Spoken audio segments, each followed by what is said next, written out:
everyone. Welcome aboard Dragon. My name is Doug. Next to me is Bob.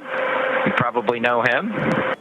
We're so glad to be with you this evening and welcome you on board Dragon.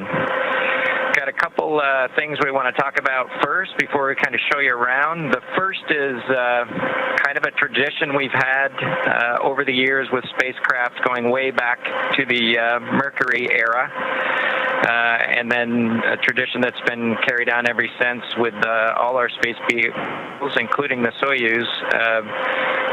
We're given the honor to name this capsule. I know most of you at SpaceX especially know it as Capsule 206, but I think all of us thought that we could maybe do a little bit better than that. So without further ado, we would like to welcome you aboard Capsule Endeavour. We chose Endeavour for a few reasons. One, because of this incredible endeavor NASA, SpaceX, and the United States has been on since the end of the shuttle program back in 2011.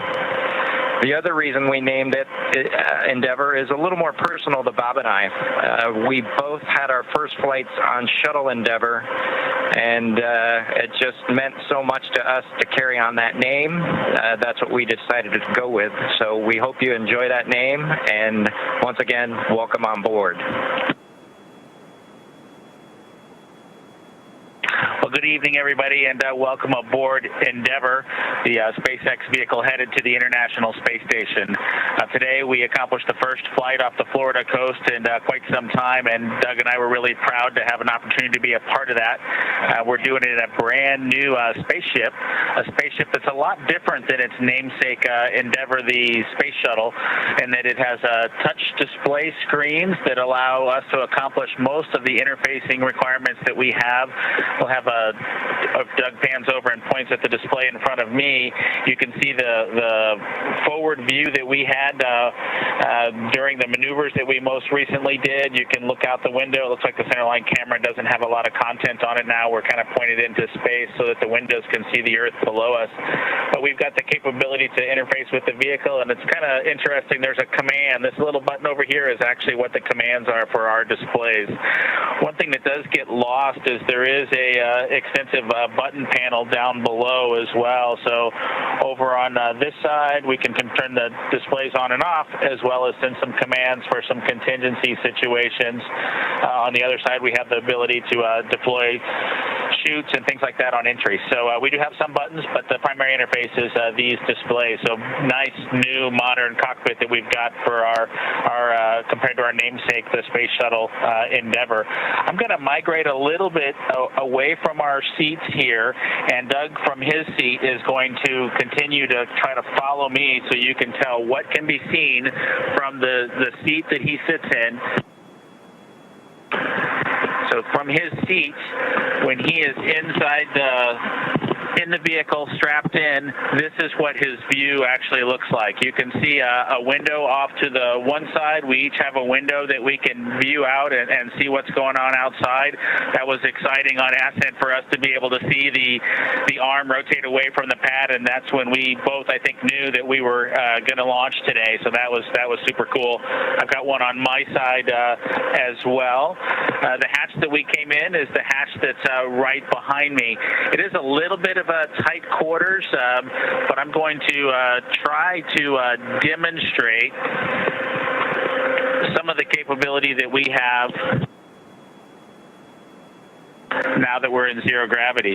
So I think I was requested to do a backflip. I'm going to kind of do a side spin, which is a little bit of a permutation on that request. So hopefully you can see what it's like to actually float in zero gravity. And Doug and I are super excited that we got the opportunity to do this again today, even before the end of May. So that was super cool.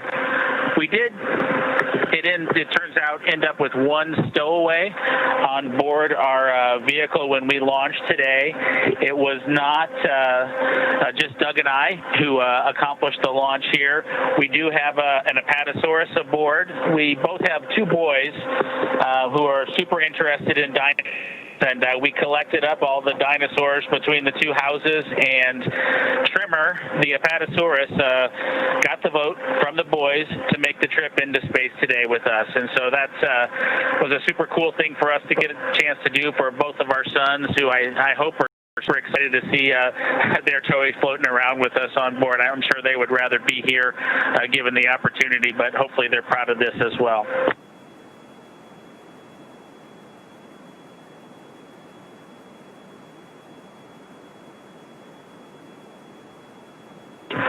Okay, as we work our way towards one of the windows, unfortunately it's getting a little bit dark, but I don't know if Bob can pan over here. We just passed off of the coast of Newfoundland, and we're headed over to over the Atlantic right now. I don't know if you can get a good picture of that.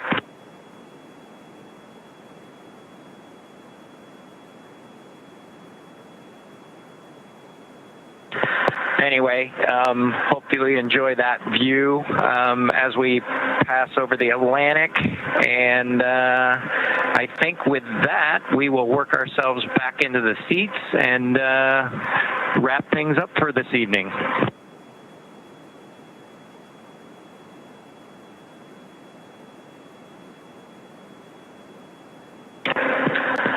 So Doug's there making a nice big smile for the camera. I hope you enjoyed the trip today with us on board the Dragon capsule Endeavour with our friend Trimmer, the Apatosaurus, and Doug and I.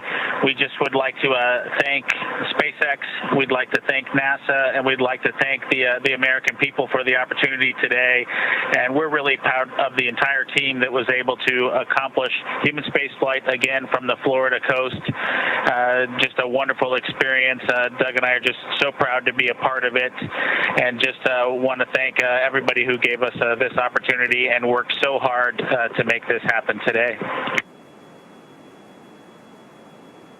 So with that, I think it'll be good night from Capsule Endeavour. Good night to everyone at NASA, at SpaceX, and the United States, and congratulations to the teams that got us into orbit. And we're looking forward to seeing Chris Cassidy and his Russian colleagues on board the International Space Station tomorrow morning. Good night, Megan and Theo. And Karen and Jack. Thank you.